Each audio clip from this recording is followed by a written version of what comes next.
Welcome again to another Discover Trempealeau County show. As you know, we've been traveling around Trempealeau County, looking at interesting things that people do and meeting interesting people. Today, I think we have an exceptionally good show. We're down at the Trempealeau County Fair Grounds right here in Galesville, and we're going to be talking to the big gun of the county fair, the president, Tim Byom. And Tim, I'd like to ask you a little bit about yourself. What do you do for a living? It's almost a full-time job here, I think, with the fair, but what do you do for a living? Well, thanks, Olin. I'm a dairy farmer, matter of fact, organic dairy farmer, about 10 miles east of Galesville, here almost to the Jackson County line. And my wife and 2 boys, and we've milked cows for about 30 years. So. And how long have you been, by the way, I knew your father really well, Gerald Byom. Very good person, good conservation farmer. And I think he instilled a lot of that in you and his 3 boys. Well, we hope so anyway, and try to do a good job with the land, because got to take care of the land. How long have you been president of this fair board? Well, this is the first year I've been president. I was vice president last year. So Sean Dockin was my predecessor and did a good job, and hopefully we can continue on with that. And how long have you been on the fair board? I've only been on, and this is my 3rd year, so been involved with the fair for a number of years, though, before that. So now, the fair is quite a big event here in Trempealeau County, and we're going to be talking about some of the things that go on here at the fair. We'd like to talk a little bit about the history of Trempealeau County Fair. Trempealeau County was created in 1854. Galesville, as the sign indicates, out of town, 1854. There was a courthouse here. This is the original county seat, I guess you'd say, of Trempealeau County. That was built in 1856. Now the fair, and I don't think it was on this grounds, the original fair. According to your brochure that you have this year, it's 152 years, which makes it 1858 that it was organized, the fair. And it has been in different location, as I understand it. Yeah, that's my understanding too. I think it's been in Galesville, it's been in Whitehall, and I believe Arcadia also. And it's been, I think, at this site for some over 100 years now. Well, I found it kind of interesting. That first fair in 1858, according to that History of Trempealeau County, written by Pierce, there was 75 people that were interested in getting this fair going, mainly because it was a tradition of the eastern farmers that moved into this area. From the eastern United States, they had a tradition of fairs. They call it agricultural fairs or cattle shows. And they had 75 men that donated $1 to start the fair that first year in 1858. So this fair has been going a long time. Only 4 years after the county was created in Galesville, the fair starts. So you've had a long history of the fair here in Trempealeau County. Yes, and I think that's, there's been a lot of fairs in the state, too, that go back that far, and it's been a lot of fun for a lot of people over a long, long time, so we like to keep that going if we can. The original fair, it said that they also had the fair to try to tell the people about the resources here in Trempealeau County and to encourage immigrants, to come in. Well, we're not going to spend any more time on the history, but let me ask you a few questions. This fair board, you have a board that regulates, or does all the work regarding the Trempealeau County Fair. Tell us a little about that board. Okay, we have a board of 9 members. It's actually the Trempealeau County Ag Society. Like Olin said, I'm the president. Kellen Nelson from up by Osseo is the vice president. We have Bob Spearstra from Whitehall. He is the secretary. Lynn Goosey from Galesville is the treasurer. Then we have Joel Halderson from Galesville is a director, and Bruce Howard from up in the Whitehall area, Dave Anderson from Galesville, Trempealeau area, and Larry Lakey from the Trempealeau area is on the board. Now, this board, how often do you meet? It's a big job putting on a fair. It's a huge job. There's so many elements involved with it. We're going to talk a little about those today, the things that you're involved with. How many times do you meet? How often do you meet? Once a month, once every 2 months, or maybe every week?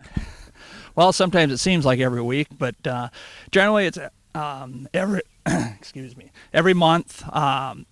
During the winter, we usually take off like December and January maybe and don't meet then because there's not so much stuff going on.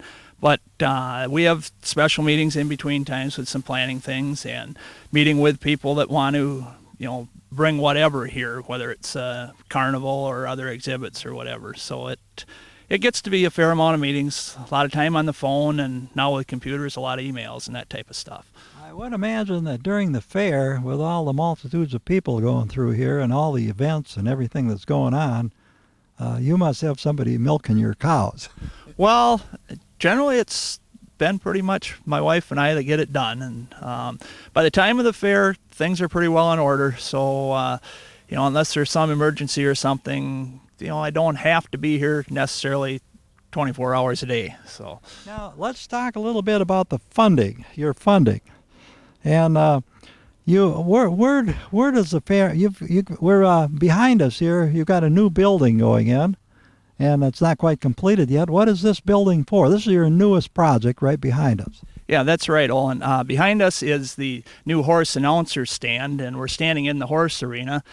And this is funded by the Horse Project. They had a generous donation from one individual that thought they ought to have a new announcer stand. And so that's how a lot of things happen here. If somebody has enough interest in getting, whatever, whether it's a new building or something in those buildings, they come to the fair board and ask if they can do that. And, we'll give them our blessing or whatever. And then it's kind of up to that group to raise the money for it. And generally it's through donations and that type of thing.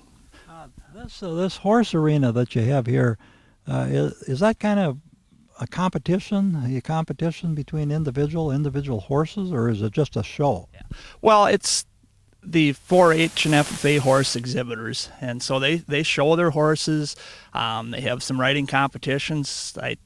For all the exhibits that are here, this area is probably used the most by the exhibitors. It's just about steady through the fair. And this year, I guess we'll probably talk about it later too, but on Sunday afternoon of the fair, we're going to have a horse pull here in this arena. Well, the fair is going to be held July 22nd to the 25th, 2010. Got your book here. We'll talk about that a little bit later. But how about the funding? Do you get some funding from, you said, private sources for different things that want to be built? Do you get money through the county or any other sources? Yeah, the county board has been really supportive of us over the last several years, and we get funding from them, $20-some thousand each year, and they've been really good in keeping that funding coming. I think they realize the importance of the youth in the area having an event like this to come to, something really positive. And we always hear about the negative things with the kids, but this is really a positive place, and we certainly appreciate the county board's support. And also we get support from the local townships, like we said, individuals, and of course the money we raise here on various activities. During the fair, we try to keep as many events as we can here to raise some revenue. Try to keep it as affordable as we can so everybody can come and enjoy the fair. It costs $2 to get in the gate to park. That's it. No more expense that way. And if you don't want to pay the $2 to park, you can park over the high school and walk in, or walk in from wherever, and just come and enjoy the fair. I'm sure you got multitudes during the fair of volunteer workers. Absolutely. The fairs won't happen without volunteers. And, basically everybody here is a volunteer. We have a couple of 3, I guess, paid maintenance people, and that's about it. So everything else is volunteer. Now I noticed, Tim, that you're holding something, and maybe we could hold it up a little bit and hold it as still as possible so Rick can get a good picture. Explain this picture, and this is a fundraiser, I think you told me. Yes. This is a painting that was created by Ray Murtis from Trempealeau 2 years ago for our 150th fair, and we gave away print of it at that time, and we decided that we were going to have some more made and sell them as a little bit of a fundraiser. They're available either through the fair here, or the credit union in Galesville has some, or the courthouse up in Whitehall has some. I believe they're either $40 or $45 for a print and $90 for a framed one. So. It's a picture of the old grandstand, old grandstand and the racehorses. I remember that old grandstand, and I remember I forget what kind of racing they call. There's a two-wheeled vehicle, that harness racing. Beautiful picture, a good memory. They're available. I know I saw one in the courthouse just yesterday, and they're available at the University Extension office up there. So if they want to buy one of these, would you repeat where they're available again? Well, they're available at Extension office, Co-op Credit Union, or from any of the Fair Board members. We'll have some here at the fair. There's not a lot left, so if you want one, you probably better get it ordered, I guess. And like I said, I can't just remember, but they were $40 or $45 for the print, and then if you want it framed, it's another $45, so $90 for a frame print. Well, that's a good memory for especially us old timers, you know. They remember the old grandstand and the horse racing. Well, Tim, we're in kind of the northern edge of the fairgrounds here, right next to the residential area here in Galesville. Got a big fairground here, haven't you? A big area. Yeah, the Egg Society owns about 20 acres here. Mm-hmm. And the area that we'll be talking about here is what do they have in these barns that we see way to it'll be the extreme north of the fairground. Yeah, those are the horse barns. We have 3 different horse barns, which are usually pretty well filled up for the fair. We have a lot of people in the horse project. Mm-hmm. And you'd indicated that the horse project is pretty big. They even use these facilities up here in the fairground for different events during the summer. Is that right? Yes, the horse project has different things going on basically throughout the summer. During the weekends, they have horse camps, and a lot of the kids are here different times for those different events. Who do they have to coordinate that with to make sure that there isn't 2 events happening simultaneously? Well, to schedule anything here, Lynn Goosey, our treasurer, kind of keeps a calendar and what's going on. So if people are interested in having something here, which it is available for rent most any time, just contact her and we can work it out. So. And you mentioned that it's quite used quite frequently, which is kind of good. It's used more than just during the fair.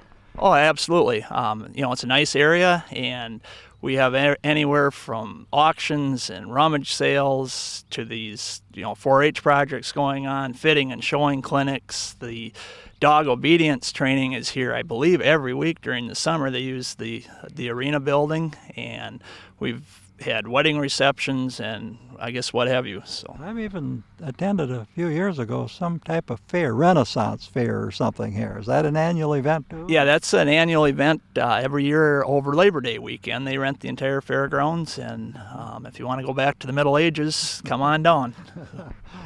Well, I'm almost there, How about the building right behind us, Tim? What is that? And there's some folks walking by, so it's kind of an exercise area, I take it too. Oh yeah, we get a lot of the local people going through here for exercise and walking their dogs and that type of thing. But the building there is the beef barn, probably one of the older buildings on the fairgrounds right now. But that's where they house the beef cattle during the fair. Well, we're going to talk about a lot of things. Let's just mention this fair booklet, I guess you'd call it, fair booklet. Yep. The Trempealeau County Fair, July 22nd to the 25th, and that's 2010, and a beautiful fair booklet. And you have all the events that are going to be happening each of the days of the fair, and it's I counted the pages on the way down. You know how many pages are in this book? I have no idea, but there's a lot. There's 100 pages, 100 pages. This is a huge, huge job. There's all kinds of advertising in the back, many advertisers. I didn't count them up, but there are probably 40, 50 or more of those. Who is responsible? Is that the Fair Board that puts this together, this booklet? Well, the Fair Board is obviously in charge of the entry part of it, and then the advertising that's in there is done by the Arrow Shopper, and they take care of putting the book together, selling the advertising, and they've been generous enough to give us basically whatever proceeds they have over cost, and back to the fair. So it's also a little bit of a fundraiser for us, and they do a great job. The fair books are available throughout the county, different businesses. Every town should have some. Probably check your local bank or the extension office, or give us a call or something if you need one. It's also online. The county extension website has the fair book all online, so you can get anything you need off of there. Who's in charge of the weather during that? You got one of your committee kind of in charge of that during the 22nd and 25th? I heard Olin Fimreite was going to do that. Well, I'll do my best. Yeah, we've been really fortunate. Very seldom have we had any weather problems other than a little bit too much heat or something like that. But occasionally we'll get some rain. It seemed like Sunday afternoon is generally a good time for a thunderstorm to come through. But we've been really fortunate not to have any weather problems. So.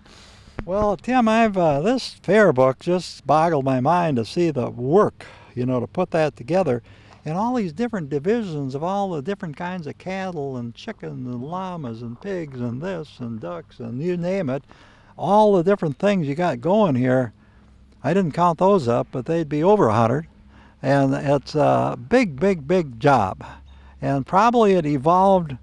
It's 152 years old. Maybe it evolved a little over the years, but it's really an involved project, and it's quite a fair you got going here.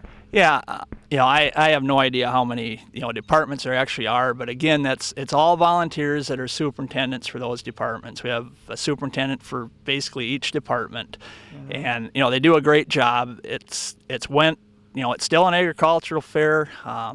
With cattle, horses, whatever, all types of livestock, but it's also evolved into a lot more of the cultural arts and that type of thing too. So, it's just a wide variety. I think something for everybody. It's something for everybody, isn't it? Yes, yeah. it is. Yeah. In fact, you got a dedication in this book to Evelyn Grover.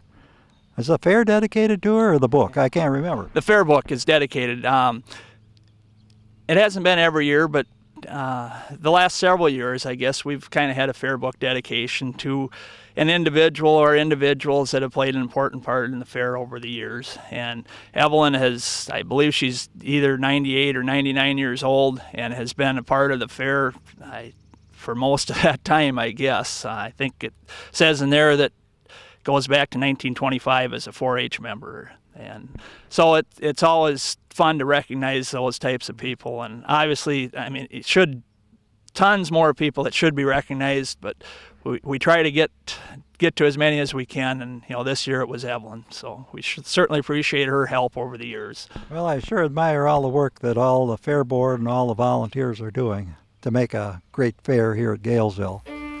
Okay, we'll go on to the next stop, I guess. Okay.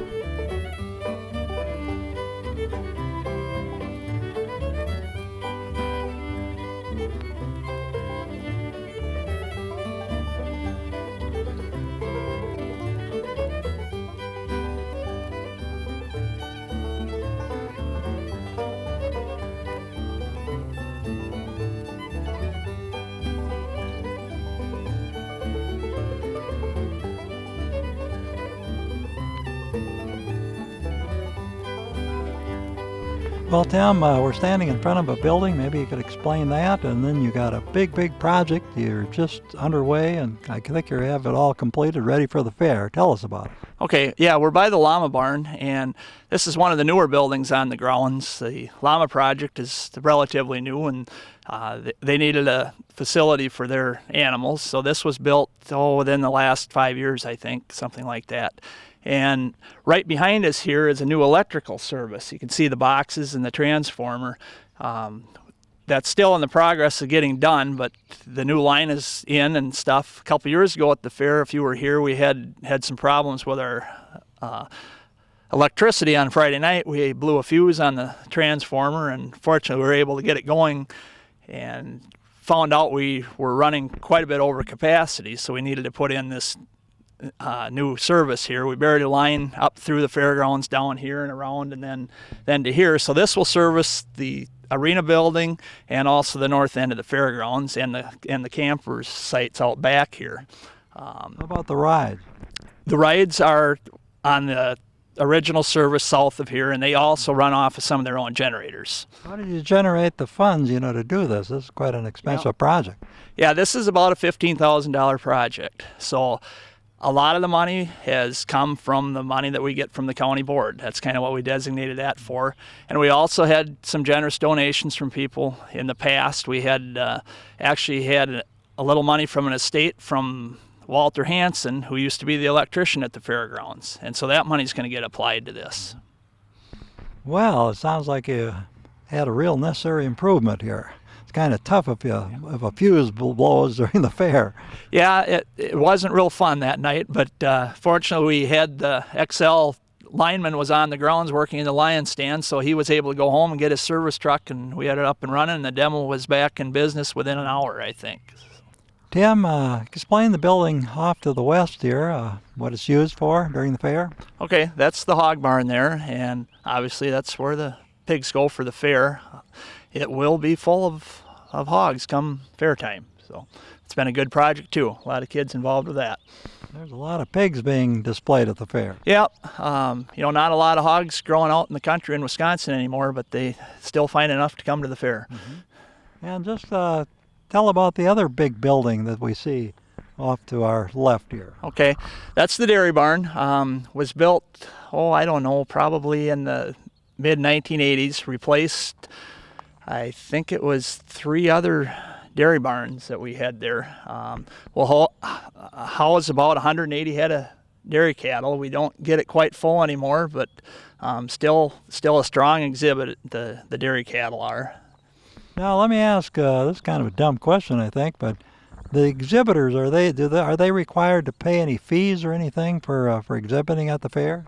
There's just a small entry fee for each exhibitor, and some of the animal exhibits have a stall fee that they charge too, which I think is $1 or $2, something like that. So. Now, do you have like advertising? Do people do advertising in some way here at the fair, and then they pay for their advertising or something like that?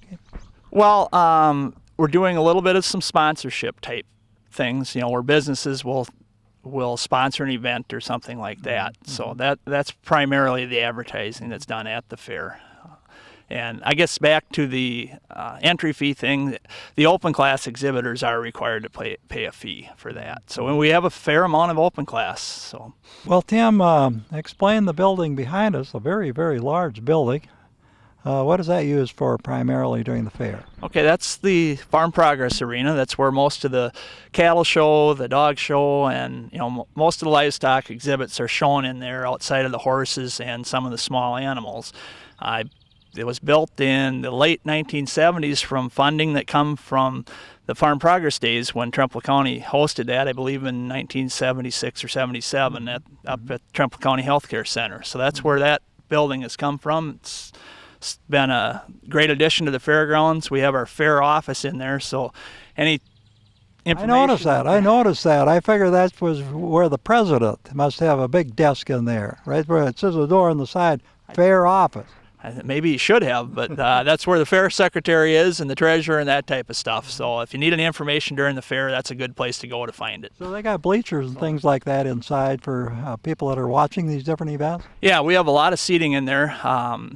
We have, there's bleachers, and then on our opening night we set up chairs, and we'll also have the showcase singers in there on Sunday with a group of 4-H kids from throughout the state performing. So we have a nice stage that we put up, and so it's a good area for those type of events. A lot of things like that are mentioned in this fair booklet that we talked about a little bit earlier. Yes. Yep. Now, right behind us here, you've got looks like a place where you milk cows. What is that? I suppose that's used for milking cows. Yeah. Well, we call it the milk house. That's where the cows are milked. There's 4 stalls there to bring the dairy animals over to be milked, and it's a pretty big draw for people to see, the cows being milked and that type of stuff. That was built in 1985, and like all the buildings around here, it was built on donations. The Holstein breeders were instrumental in getting that built, and they used to have sales down here every other year, and a lot of that money from those sales went into building the dairy barn and other improvements around here.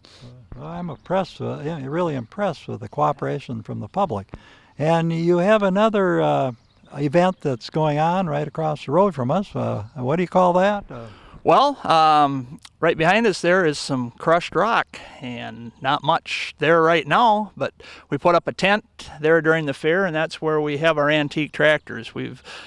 That's been a display that's grown tremendously over the years. We have a lot of I was going to say old farmers, but not necessarily old farmers. There's a lot of younger ones too that really like to get the old tractors restored and bring them down for people to look at, and it's been fun. People like to sit and talk about them, and it's pretty impressive. So, well, a lot of us were born with horses. You know, We got our first tractor when I was a junior in high school.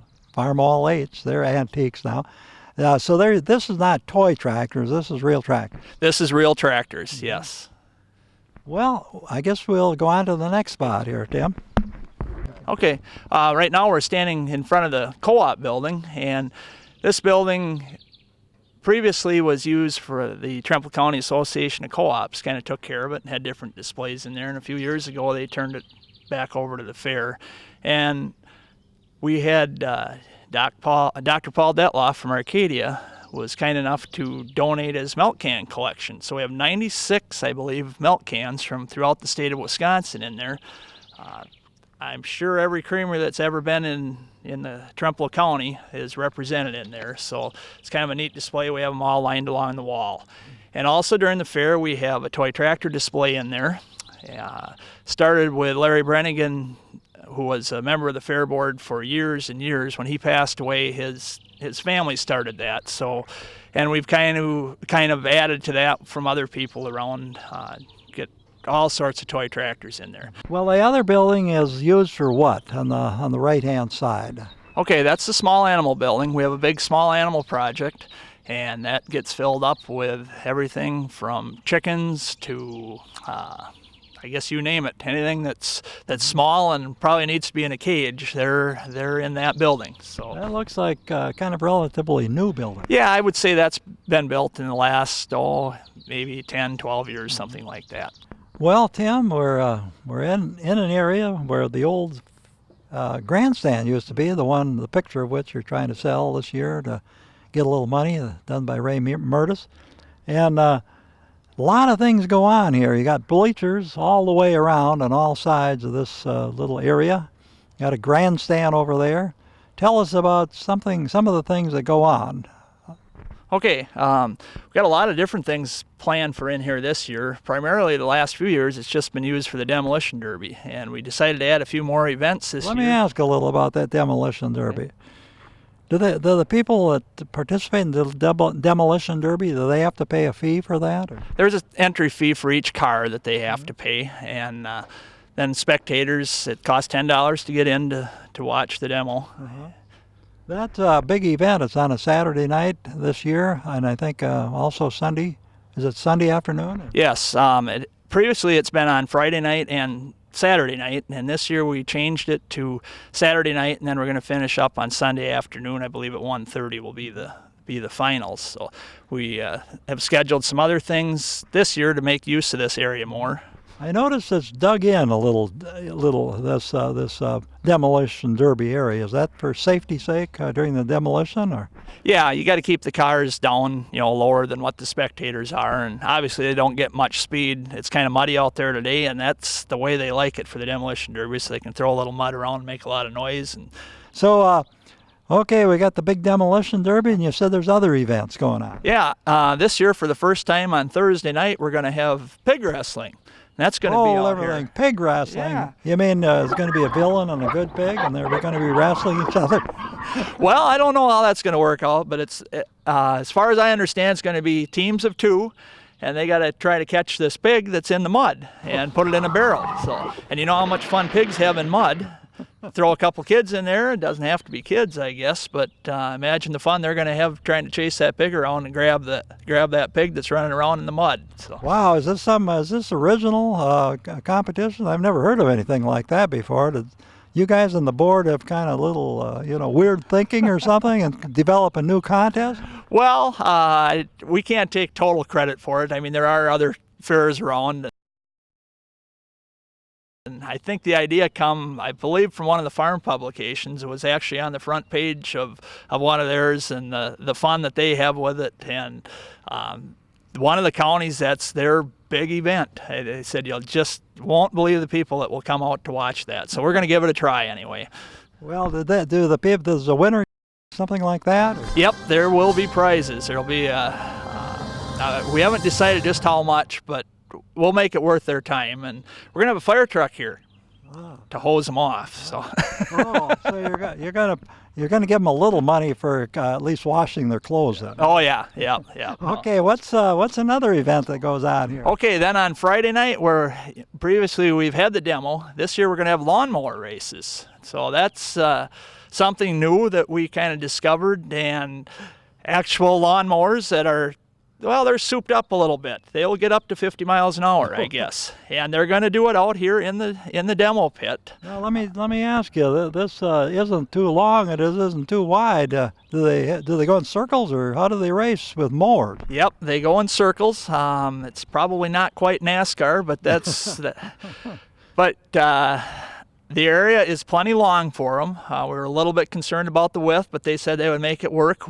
We'll bank it with straw bales, so they said they do tend to tip over once in a while. But just imagine, 6, 7 lawnmowers out here racing. I think they do 10 or 12 lap features, and then they have a 20 or 25 or 10 or 12 lap qualifying heats, and then 20 or 25 lap feature, and we can have local drivers in it. So if you're interested, got a lawnmower there, all you got to do is take the blade off and they got their blade off, right? Yeah, I guess they don't do any mowing with them, but they said, the local guys, once they see it, this year they'll want to be back next year with them souped up. So this is the first year then. This is the first year. So, and that will be a $5 charge for spectators, and we hope to fill the place up. We get about 1,800 people in here for the demos each time, and hopefully we can get that many in here for the lawnmower races. They said they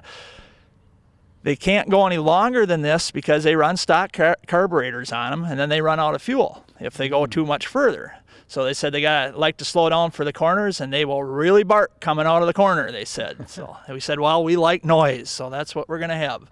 Gee, this sounds like a real fun area here in the fairgrounds. What I'd like to see, I'd like to make a request that in that pig wrestling that the fair board president get involved with it. Is that right? Well, I don't know. Maybe we have to do a little checking on that. We'll see. I think I'll have to milk cows. At least the next morning, anyway. Come up with any kind of excuse. Yes. Well, what you got other things going on in this little area too, besides with this 1,800 seating capacity? Yeah, on Saturday afternoon we're going to have garden tractor pull. So just like the big tractor pulls, we got the garden tractors going to come in, and they'll set up in here and see how far they can pull the sled, I guess. Mm-hmm. Well, you got a lot of things planned for this area, so that sounds really like a lot of fun. Yeah, it's a nice area. It's a big area. Like I said, with a lot of seating, and we want to take advantage of being able to use that. And these are good outdoor activities that we can use it for, and we can deal with the weather out here with some of these things more so than you can like with a musical act or something like that. So how about the band stand over there? What is that used for during the event? Well, that's primarily like during the demo, and these other events will be the announcers area and that type of thing. We've been tossing the idea around of trying to get some other events out here where you could actually use the stage up there like we used to and whatnot. We'll see. That's something we definitely have in the back of our minds. Well, we're talking to Tim Byom from rural Galesville on the Hardee's Creek area, and he's a fair board president here of the Trempealeau County Fair, and we're in the southern part of the fairgrounds, a 20-acre plus fairgrounds. Tim, maybe you could tell about the buildings that exist around here. Sure. The building we're looking at up here is what we call the rafters. We use it for different things during the fair. There's some judging that goes on there with the small animals, that type of stuff. And also on Sunday morning at 10:30, we're going to have an ecumenical church service there with Pastor Lorenz from up in Elk Creek Church, I believe it is. So Is that where WHTL broadcasts? They broadcast a lot of things at the fair. Yes, yeah, they'll be here again this year, and matter of fact, they're going to do the hog wrestling live on the radio that night. So we'll see how their play-by-play goes of that. And then these other buildings up through here are more exhibit buildings, the white building and the log cabin type sided building there. Have a quilt display in the one. A lot of the ladies bring in some really fancy quilts that they've worked on hard throughout the year and that type of thing. The Lions Club has a food stand there. And then this building here is what we call the Homemaker building, where a lot of the open class exhibits are there. Anything from clothing to crops to photography, you name it. That's where the open class. Well, let's take a little look at that building. It's really a unique, original, one-of-a-kind design. That building, it's got an unusual top on it and roofs and everything. And is it an old building? It looks rather old, you know? Yeah, I'm sure it's well over 100 years old. If not the oldest, the next to the oldest building on the grounds. I think the ticket booth out front may be the oldest building here. But it's set up, it's got 4 wings to it, all basically for exhibits, and it really is unique. You know, it's all wood and kind of a fun building to be in. It's getting old. It's served us well, and we kind of like it. It is unique, and also the Knights of Columbus also have a food stand off the one wing too. So. It's a building that demonstrates the ability of people from 100 years ago, their carpentry skills. That's been with us for centuries. You know, the carpentry skills came from Europe. Really unique building. I really like that. Yeah, you know, it's interesting to look at these old buildings and the engineering that goes into them. You know, you see these types of things, and you know, take a look at the roof. I'm not sure how many sides to it, but you know, a lot of extra effort to put into a building like that to make it look like that. That's the main 4-H youth exhibit building, kind of there by the cedar tree. All the, basically, let's see, the gardening, the aerospace, photography. Well, the photography is, I guess, in the building behind that now, but a lot of the cultural arts, the sewing, you name it, that's where those exhibits are at. So that's, like I said, all the youth exhibits are in there. And they're usually full, aren't they? Full of exhibitors. Yeah, we get a tremendous amount of kids involved in whether it's 4-H or whatever youth group basically in the county. They're eligible to bring exhibits to the fair. Now down there, the way down, it's the Merchants Building. Tell us what you have in that building during the fair.